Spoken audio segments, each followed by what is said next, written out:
And delighted to say that the Tailteann Cup-winning manager, former Westmeath manager Jack Cooney, is on the line. Morning, Jack. Morning, lads. How are you? Good. Former Westmeath manager. It pains me a little bit. How does it sound to you? Oh, very painful. Very painful, but very, very thankful for the 4 great years I had there, and my previous involvement over the years before that as well. So, but look at that. I'm not going anywhere either. I'm still going to be working towards the future of Westmeath and really looking forward to that. Yeah, like in one way it's an unbelievable way to bow out, like it's the most successful year since 2004, but in another way what a wrench, given I know you talk about obviously all the way back to your playing days, but particularly over the last 5 years. Yeah, we had some great times. We had a great bond and a great environment, and that was kind of really evident after we won the Tailteann Cup this year. So I guess there's really no good time to leave, but you know, when an opportunity presents itself like it did, it's very, very difficult to turn it down. And you know, secondary to my love and passion for Westmeath football, I also love coaching, and this is a really, really good opportunity to develop myself personally and hopefully bring it back into the realms of Westmeath down the line. You touch on the culture that was there, and certainly interested during the year listening to your chats with Jerry Russell and with the wider press indeed about your relationship with the players and the culture and the community that you wanted to instill there. You came across as very thoughtful in terms of supporting the player group. Was that a big mantra for you over the last 5 years? I think what from the get-go, one of the important things that I wanted to get across was our collective responsibility to try and drive Westmeath forward. You know, that was first and foremost one of our motivations, and always something that we work towards. So, like, players and coaches and managers come and go, but Westmeath will always be there. So I wanted to have something that both everybody that's involved in the group can leave something after them and leave it in a better place. And I know that's probably a little bit cliched at the moment, but it's very, very important. And I always said, from my own personal perspective, I wouldn't judge myself on what I achieved or what this group achieved within the 3 or 4 years that we were there, but maybe 6 or 7 years after we've left. And I think I'd be more interested in that than what we've achieved, you know. Like, Jack, you talk about your love and interest in player development. There's probably not many more things you can do for player development than maybe win a trophy for a county that doesn't win trophies too often. Like, I still remember Monaghan winning a Division 2 league title years ago and a civic reception in Monaghan Town. Like, we all saw the scenes in Mullingar after the Tailteann Cup success this year. Like, is the hope that incidents like that and moments like that can help inspire the next generation of footballers in your county? Well, I think it's important to know, like, the top counties have experiences like that. They provide experiences like that to their supporters much more often. In counties like Westmeath, who are working very, very hard to develop it, to raise the standards, to connect with the younger supporters and younger players, we need something every generation or every now and again. Like 2015 was probably the last big thing. I know the lads got to 2 Leinster finals, but beating Meath for the first time ever, that meant an awful lot to Westmeath. This year we won the Tailteann Cup. 2004 we won the Leinster. We had success with underage for probably 10 years prior to that. And all of these things are just very, very important for fueling motivation and passion and commitment from the next generation of footballers coming through. And I just felt, look, I think while it's always great to win a championship match, you know, and in terms of the Tailteann Cup, it's extra special winning the championship match in Croke Park. And then to put them back to back is extra special. And then not only that, you have a younger generation of supporters in Westmeath who travel to Croke Park, experience a great day, and then see Kevin Maguire lift a piece of silverware. So hopefully that'll be etched in their memory, and that'll drive them forward and, you know, maybe play the game a wee bit more and maybe be a little bit more determined to go out and represent their club and go on and represent their county. Just talking about that piece around, like, exactly that point, leaving Westmeath sort of football in a better position 6, 7, years down the line. Where do you trace that philosophy, if that's not too lofty a phrase for it, back to? I've been influenced and touched by so many great coaches that I've experienced over my career. But I really understand what the GA is all about. That community, that identity, the parochialism, and so on is a very, very important part of it. And Westmeath just got into my blood, as a young kid and as a young player. And I've always wanted Westmeath to do well, and there's many, many ways of doing that. Winning is one way, but I think setting realistic targets is another thing. But I think just being really, really good role models is very, very important for our lads to show a good example and influence the younger generation of players coming through, because that's very, very important to me. Sorry, Adrian, just that word parochial that you mentioned there, Jack, it adds a different element to it when you're a local manager. I think Brian Murtagh was maybe the last Westmeath man to manage the county back in '92, before yourself, of course. Does that add a different element to it? I know a lot of counties at the minute who are looking for managers or trying to think whether the right idea is to go outside the county or from within. Did that, when you first took over, and I guess we can get nostalgic about your time in charge now, but did that add an extra layer of pressure? Because everyone in the county knows you, of course. I guess how I would reply to that, it's very, very difficult looking at your own situation. But what I would certainly say, this year we brought in, we had Cathal Mullen involved previously, and Cathal was involved with us again this year.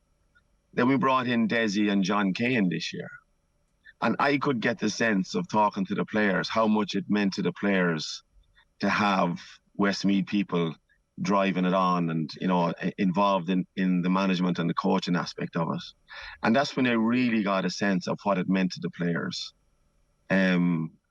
Before that, I probably wasn't, even though I worked hard and I wanted to get more Westmeath people involved. Hopefully then that will filter its way down, because it becomes a systematic approach then. You start developing your own coaching philosophy within the county, you start developing your own coaches. There's a pathway there for them. So this year, I'd say, just going back to your question, this year was probably the first year I realised, by talking to the players, how important it was for them to have the likes of Cathal, John Kane and Desi involved.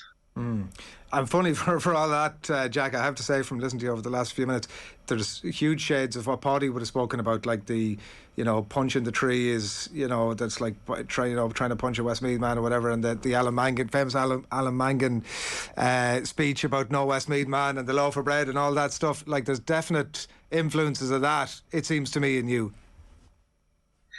Yes, and look, I spent 2 years with Paddy, and it was remarkable. It was a magical time, and what a great coach and a great Shanachie and storyteller and fantastic motivator. And I certainly listened a lot more than I spoke in those couple of years, I can tell you that.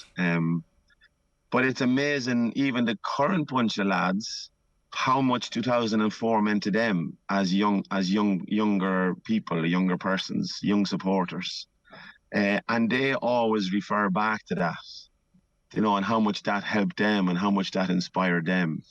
And all we're doing in our little patch in Westmeath is just trying to do really, really good housekeeping, try to ensure that we're competitive down the line, and just commit to that process and commit to that kind of longevity of Westmeath. If we can consistently compete at a higher level or at the next level, and we're pushing for that, I think that should raise the standards throughout the county, because the clubs are putting in huge work. They're developing a line of players coming through. There's a great love of the game in Westmeath, and we're just very, very happy that we can represent that. Even Jack, we're speaking about the start of the show this morning about counties like Donegal and Monaghan maybe struggling to find an inter-county manager at the moment. As someone who's been in that position for the last number of years, and obviously there's the intense scrutiny on social media and stuff, and things aren't going as well as they should be. Like, can you understand why some people would be reluctant to step into inter-county management now that you're looking from the outside in? It is demanding. There's no doubt about that. It is demanding. But you need to know what you're getting into. You know, maybe, look, to me, I never really put pressure on winning anything. Never really put pressure on myself, I'll be honest. Never really put pressure on the players. But I felt there's a process that you need to get through about making sure players are happy, make sure players feel that they're challenged, make sure that they are getting something out of it and not just giving all the time. And getting something out of it, their reward, it doesn't necessarily have to be a cup. You know, it's a symbol for sure of their hard work. But I think it's very, very important that they're continuously enjoying it. And how they enjoy it is through, you know, it's a great lifestyle.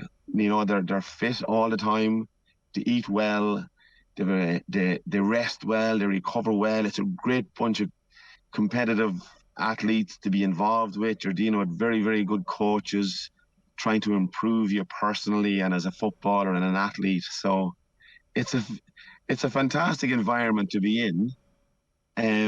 But in some cases, in some counties, there's more pressure on delivering results and winning. In Westmeath, I never felt that.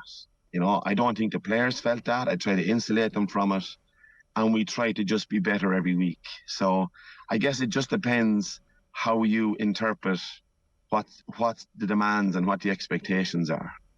Can I ask you a couple of ones just on the footballing side of things, Jack? First of all, on the journey this year, and particularly for me, the 20 minutes against Longford, where it was a slow start and suddenly Westmeath turned up and killed the game, and looked like they were playing at a level that if they played for that, like that for against any of the top teams for a prolonged period, that they'd put it up to them. Did you know that was that a moment for you where the penny kind of dropped, or did you know, listen, there's something, you know, long before that, there's something brewing here? Yeah, you know, even like in a season and even within a game, you're searching for form, and you're searching for something to click, or you're searching for something to just drop. I think when you go you'll certainly carry a bit of form from competition to competition. Yeah, and a lot of it is just really trusting the players, you know, and the players believing that they have the work done. It was a disappointment for us not to get promoted from Division 3. We had opportunities, but in hindsight, if we had got promoted, we wouldn't have experienced what we experienced with the Tailteann Cup. We ran Kildare close to 3 points, and they were well-deserved victors on the day. We were second best for sure, and they beat us by 3 points. If we had brought that to 3 points on the 65th, 66th minute, it would have been an interesting last 10 minutes. And if we had won that, we wouldn't have been able to enter the Tailteann Cup. So I don't know. Sometimes things are just made out, they just happen for a reason. And I think in hindsight, you know, what we experienced with the Tailteann Cup as a result of the performances we put in prior to that, I don't think, you know, maybe getting a moral victory or a moral defeat in a Leinster final, or maybe a qualifier down the line, it definitely wouldn't have delivered what we experienced travelling home after winning the Tailteann Cup. No, there's a real, and I've sat through them, deflation about the excitement about getting to a Leinster final, and everybody knows what's coming down the turnpike, and it's a hard one to deal with. And we've actually chatted to Andy McEntee not that long ago in studio here, shortly after his time at Meath came to an end, and Billy O'Loughlin of Longford as well, about the value of the Leinster Championship. What's your, as a team who've, I mean, I don't know has anybody come close to putting it up to Dublin over the last while, but certainly contested plenty of Leinster finals against them over the last number of years. What's your view on the value or otherwise of the Leinster Championship? What I'd say to you on that is, like, when the new proposals came out for the championship earlier in the season, like I asked the players what was their thoughts, and they really, really value a provincial title. They would love to win a Leinster Championship, and they want to win a Leinster Championship. You know, it rates very, very highly on their bucket list, or what they'd like their list. I'm surprised to hear that in some ways, Jack. Yeah, they really are. And, you know, when we had the green and the blue proposals for the new championship structure, You know, the lads, to a man, they want to go after provincial championship. It really means a lot to them. They value it very, very highly. And then what comes after that comes after that. Even though And it's nearly an impossible task. I mean, I know you're not going to discuss that internally. When it comes up, you're not going to say, listen, forget about that. But it's fairly much an impossible task. yeah, but I think every county just has to work harder. And I've said this over the years. Every county has to build in a long-term plan to compete with Dublin. Dublin have brought the game to an unbelievable level. You know, and I know Kerry have won championship this year and they've brought it to it. It just, the standards, the quality of play, the quality of the player is just increasing year on year. And I think what Dublin have done for the game, you know, as a whole, and in Leinster, they've just raised the standard so much. And you can see counties now are they're putting in strategic structures to compete with Dublin in the long term. And I think that's only better for the game. I know a lot of the talk in Westmeath now, Jack, is going to be around your potential successor. It's the same in my own county in Monaghan. But and look, the two lads you mentioned, John Keane and Desi Dolan, certainly will be among those names mentioned. Is this going to be an Alex Ferguson scenario where you get to give your blessing to your successor? Oh yes, absolutely. Because look at there's a great bunch of lads, great bunch of players there. There's a lovely blend of experienced and younger players learning their trade. It doesn't happen overnight. The days are gone now where you bring in a young fella and you put them straight in. There's a development process that they must come through prior to stepping into that arena. And even when they're in that arena, there's a development process. So, look, Westmeath is going to be in very, very good hands. The boys down at the county board, they know exactly where the lads are at, where the team is at, and what stage they're at, and what's their next step, what's required. So I'd have full faith and full trust in the process and who's going to be appointed. I don't know who's going to be appointed. They'll have my full backing. But like I said, I'd hope to contribute to the future of Westmeath in some shape or form so that we get more days in Croke Park. It'd be good to have that consistency, wouldn't it, of the two lads known, sort of like building on the momentum. It seems like a really obvious choice rather than, I know there's been plenty of names touted, but that continuity from a successful team feels to be somewhat important. Yeah, like there's a lot of things there with you know, if you even take the group of players, there's, I guess if you want to call it that, psychological safety of they know the lads, they know the routine, they know the standards, and so on and so forth. And it would be great to continue that on. And maybe with a couple of additions here or there, I don't know. So, yeah, that would be fantastic. And I think, as we alluded to earlier, the fact that the players were so buoyed by Westmeath people being involved in the setup, I think, you know, you can't ignore that. I think that's an important ingredient.